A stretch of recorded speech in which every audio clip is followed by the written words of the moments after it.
मी नेहमीच मुख्यमंत्री शिंदेंच्या पाठीशी, त्यांनी मराठा आरक्षणाबाबतच्या एकाही निर्णयात मी आडकाठी आणली असं सांगितलं तर पदाचा राजीनामा देईन, उपमुख्यमंत्री फडणवीसांचं वक्तव्य। मराठा समाजाला आरक्षण देण्यासाठी फडणवीसांची भूमिका महत्त्वाची, ते मराठा आरक्षणाला विरोध करतायत असं म्हणणं चुकीचं, मुख्यमंत्री शिंदेंचं स्पष्टीकरण। सगळ्या अडचणी निर्माण होण्यासाठी फडणवीसच जबाबदार, आरक्षण दिलं असतं तर राजीनामा देण्याची वेळ आली नसती, मनोज जरांगेंचं फडणवीसांना प्रत्युत्तर। आमच्या वाटेला जाऊ नका, आमचं आरक्षण आम्हाला द्या, नाहीतर एकही सीट निघू देणार नाही, मी राजकारणात उतरलो तर तुमच्या हातातली वेळ गेलेली असेल, मनोज जरांगेंचा इशारा।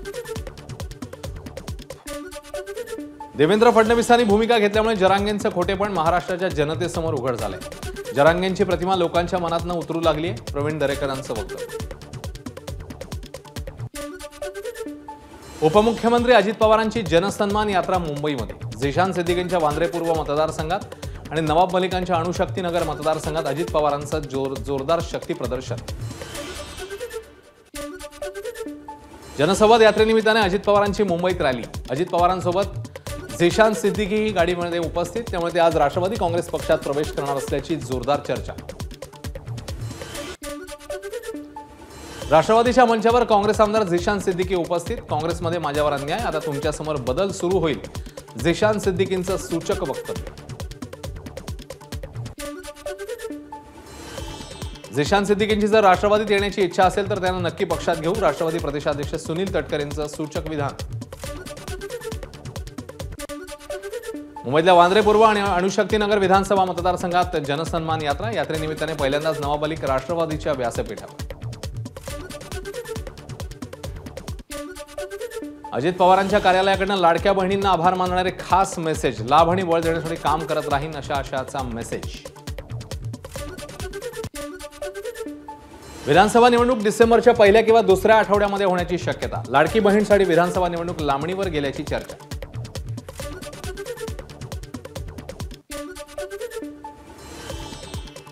उशिरा निवडणुका घेणं ही सत्ताधाऱ्यांची सोय, भाजप दोन्ही राज्यात हरल्यानं त्यांना निवडणुकीसाठी आणखी वेळ हवाय, संजय राऊतांची टीका।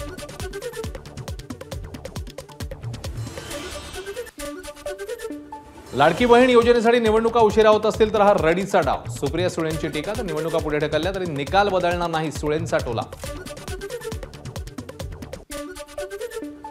राज्यातलं सरकार निवडणुका घ्यायला घाबरत आहे, निवडणुका लांबणीवर जाण्याच्या शक्यतेवरून जयंत पाटील यांची सरकारवर टीका।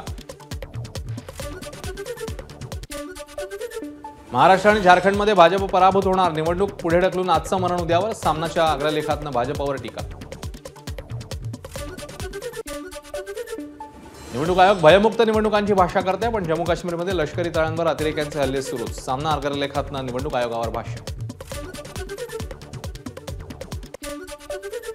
निवडणूक आयोग सरकारच्या दबावाखाली येऊन निर्णय घेते, अनिल देशमुखांची टीका, तर लोकसभेप्रमाणेच विधानसभेतही भाजपला फटका बसणार, देशमुखांचं भाकीत। गेल्या निवडणुकीत सरकार उशिरा स्थापन झालं, त्यामुळे सरकारचा कार्यकाळ संपायलाही उशीर आहे, त्यामुळे त्यानुसारच निवडणुका होतील, मंत्री छगन भुजबळांची प्रतिक्रिया। मुंबई गोवा महामार्गावर पळसपेपासून वडखळपर्यंत अवघ्या 34 किलोमीटर अंतरात तब्बल 1252 खड्डे, त्यामुळे यंदाही गणेशोत्सवानिमित्ताने कोकणात जाणाऱ्यांची वाट खडतर। सार्वजनिक बांधकाम मंत्री रवींद्र चव्हाणांचा राजीनामा घ्या, मुंबई गोवा हायवेच्या दुरवस्थेवरून शिवसेनेच्या रामदास कदम यांची मागणी।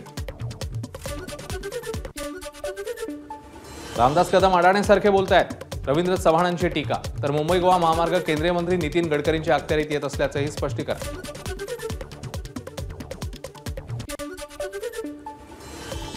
रामदास कदमांनी प्रत्येक वेळी भाजपवर आरोप करणे योग्य नाही, कदमांच्या बोलण्यामुळे भाजपची मनं दुखावतात, याबाबत मुख्यमंत्र्यांशी चर्चा करणार, देवेंद्र फडणवीस यांची प्रतिक्रिया। रामदास कदम यांच्या विरोधात भाजप आक्रमक, यापुढे भाजपच्या कोणत्याही नेत्यावर टीका सहन करणार नाही, टीका थांबवा, अन्यथा इथून पुढे प्रत्येक पत्रकार परिषदेत तुमचे नवनवीन घोटाळे समोर आणू, केदार साठे यांचा इशारा। शिंदे गटाचे आमदार महेंद्र थोरवे यांची सुनील तटकरेंवर टीका, राष्ट्रवादी पक्ष आणि सुनील तटकरे विश्वासघातकी असल्याचं महेंद्र थोरवेंचं वक्तव्य। थोरवेंना मी मोजत नाही, स्थानिक नेतेच त्यांना उत्तर देतील, सुनील तटकरेंची प्रतिक्रिया।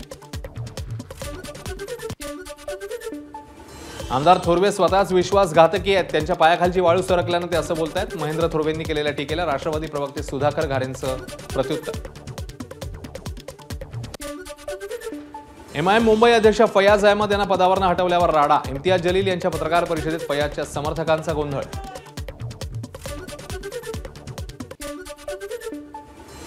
राजकारणात आपल्याला मिळालेली पदं आयुष्यभरासाठी नसतात, त्यामध्ये बदल होतच असतात. इतकं नाराज होणं गरजेचं नव्हतं. पत्रकार परिषदेतल्या गोंधळानंतर इम्तियाज जलील यांची प्रतिक्रिया.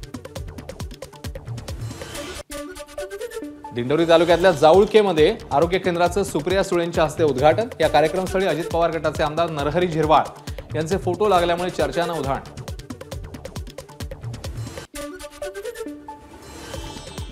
नरहरी झिरवाळ विधानसभा उपाध्यक्ष आहेत, त्यांचा सन्मान ठेवण्यासाठी फोटो लावला असेल. सुप्रिया सुळेंच्या दिंडोरीतल्या कार्यक्रमातल्या पोस्टरवरून मंत्री भुजबळांचं मिश्किल वक्तव्य.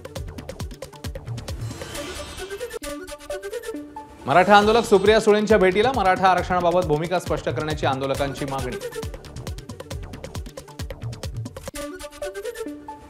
मुंबईच्या वरळीत आमदार आदित्य ठाकरेंची नारळी पौर्णिमेच्या कार्यक्रमाला उपस्थिती. आदित्य ठाकरे यांनी वाजवला ड्रम.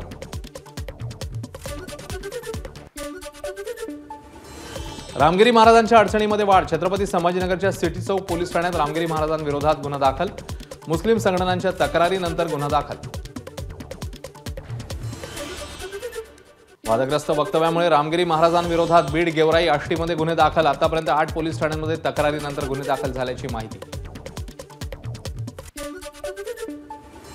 रामगिरी महाराजांविरोधात मुंबईत गुन्हा दाखल. मोहम्मद पैगंबरांबाबत वादग्रस्त वक्तव्य केल्याप्रकरणी मुंबईच्या पायधुनी पोलीस ठाण्यात गुन्हा दाखल.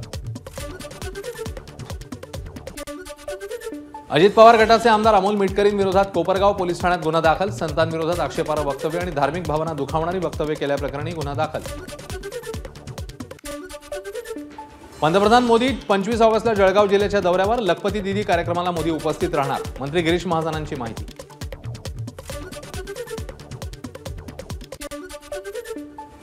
पंतप्रधान मोदींच्या हस्ते 30 ऑगस्टला प्रस्तावित वाढवण बंदराचं भूमिपूजन होण्याची शक्यता. जवाहरलाल नेहरू बंदर प्राधिकरणाचे अध्यक्ष उन्मेष वाघ यांची माहिती.